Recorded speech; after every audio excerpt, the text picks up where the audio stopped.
Balding. Hello. I got my shirt on for Bare Bones Broadcasting. Well, something just occurred to me and I wanted to ask you. Do you think a strike in labor, when they strike a job or a company or whatever, it's ever made up? You get labor to walk off a job and refuse to go back until the conditions are met. When I was a young man, I was taught the only reason you do strike is for conditions. You negotiate wage. Will a strike negotiate wage? Can you make the wage? You can't make it up. It's the momentum effect of things. When you stop that momentum, there's no way of making it up. It's gone. And when you run a business and you look at that, it's just avoidable. That's like throwing your product on the floor and smashing it to where you can't use it for anything. Can't even use it for scrap. Would you do that in the name of progress for the company or for the conditions of anything? And yesterday, these school teachers bragged on the effect of their strike. And the labor leaders told them that had you not striked, you didn't go out there with that picket, that would have never happened. And they didn't really get anything, some kind of safety for the classroom. What's going on when school teachers are threatened by children? What? I met a kid at a bus stop, 14 years old. I see him a child. I don't care if he's deadlier than a snake. Snakes aren't deadly in most cases. They're feared. They're not deadly. Very few of them are deadly. You put them all up, you got what, 100 deadly snakes on the planet. Maybe 200 at the most. Of all the snakes, and believe you got thousands of them.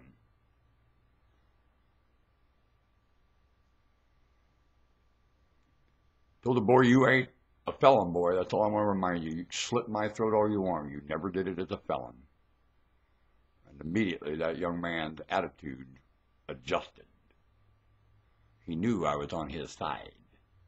He's a young man. Of course I'm on his side. I'm 67 years old. That's a 14-year-old human being. What else would I be? I would help him in any way I could. I sympathize with him. He's in agony, and I know it. Omar, when I was 14, I was in agony. And I remember that. Emphatically. So somehow, immediately, we relate. Been there, been in his shoes. Understand him unequivocally. False accusation. To the meaning of everything around him. No description. All alone, no man's land. 14-year-old young man today. Everywhere. And I had no problem with that young man. In fact, we knew we were on the same side. With a few words in conversation and disposition. We bonded like two partners ready to take on anything. Because we're human.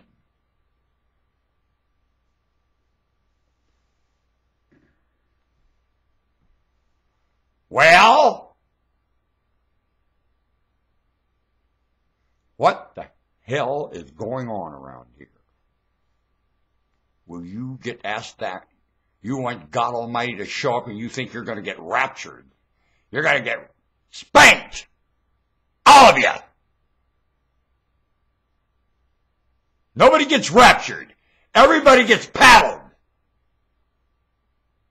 And the mind, with it chewing out, that will make anything to your flesh nothing.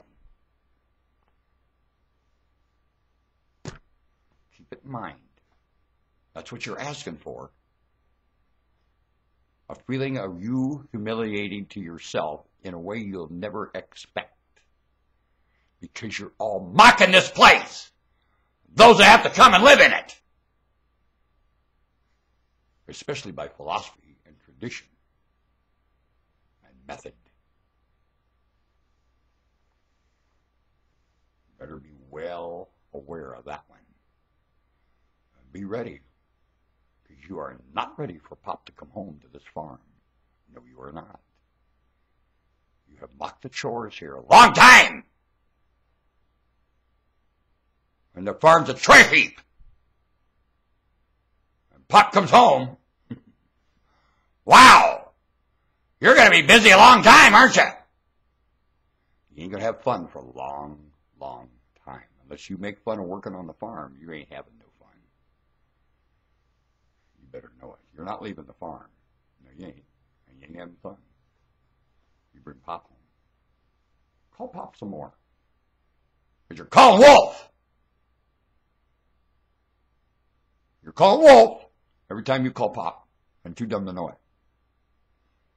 Sitting in a gutted farm. You look vulnerable.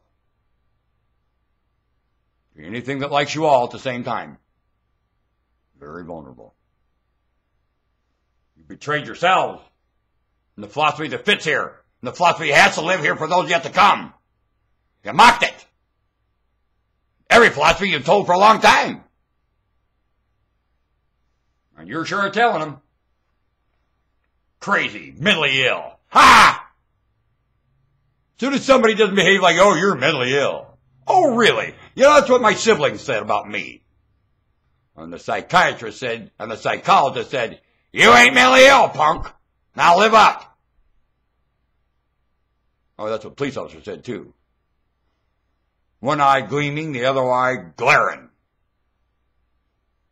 Know what I mean? Remember a cop look at you like that? One eye is happy, the other eye sure wants to crouch you one. I had an accident one time, said, I wish you could boot me across the street, the one inside the other. And the police officer said, yep, sure wish I could. Sure wish I could. Boy, I would. Well, the other police officer said, here, sit over here. I can see it'll be all right. You'll get through this, dummy. She was quite supportive and about 3 times my size. When I told her I didn't have license and insurance, believe me, I was horrified. Ever drive without license and insurance? I mean, I never did. It doesn't have anything to do with your ability to drive. What you can't look out for is the other idiot. There's too many of them. Too many. Is the driver's license having anything to do with the quality of the individual driving the automobile on the road? How many idiots are you screening out with a driver's test? That's what I want to know. It looks to me like the driver's test is nothing but the gateway to something a lot worse. The driver's test to get on the highway needs to be a 5-hour simulator test to check your logic about living and how you're going to get into that car and affect it. To check your logic about being there in the first place, because every gangster on God's earth is living off of you as a driver of an automobile. And you have to sign a release to the state that you're well aware of that. I better get this. This will be too long.